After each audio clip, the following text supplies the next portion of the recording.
So we have some time. So let's start next CF number 4. So it says one must take care not to recite God forbid, a blessing in vain, or to cause himself to recite unnecessary blessings.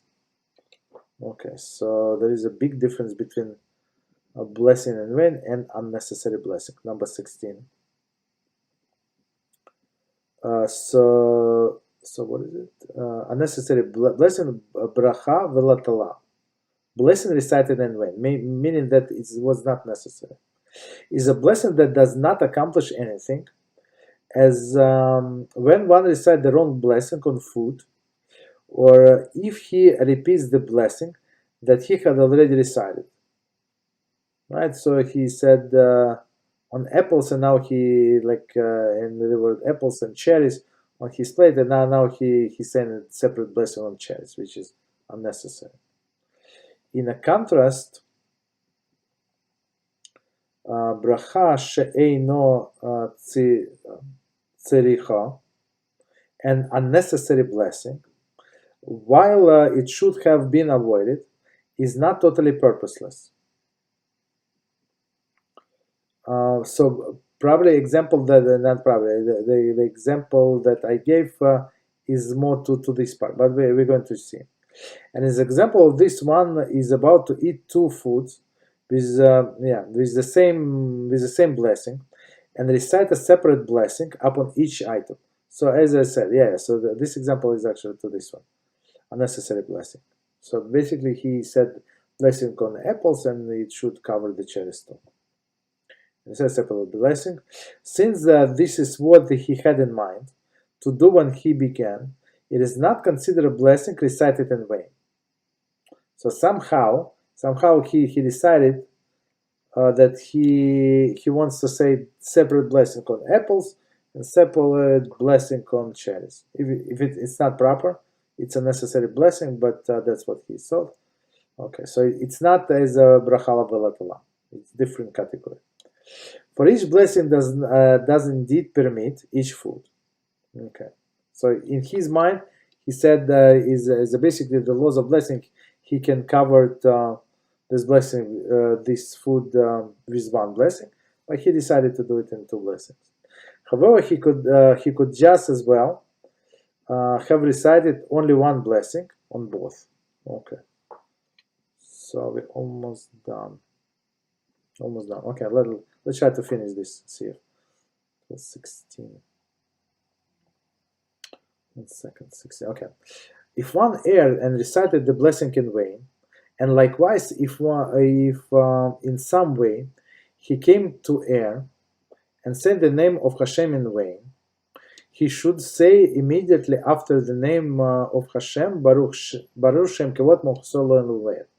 As we said last time, and we gave some examples and stuff like that. Okay, so it's like so it means blessed is the name of His glorious kingdom for all eternity. So I did something to lower this blessing,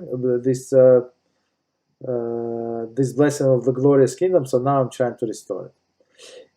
If immediately after reciting the words Baruch Atah and the name of HaShem at the beginning of the blessings, right?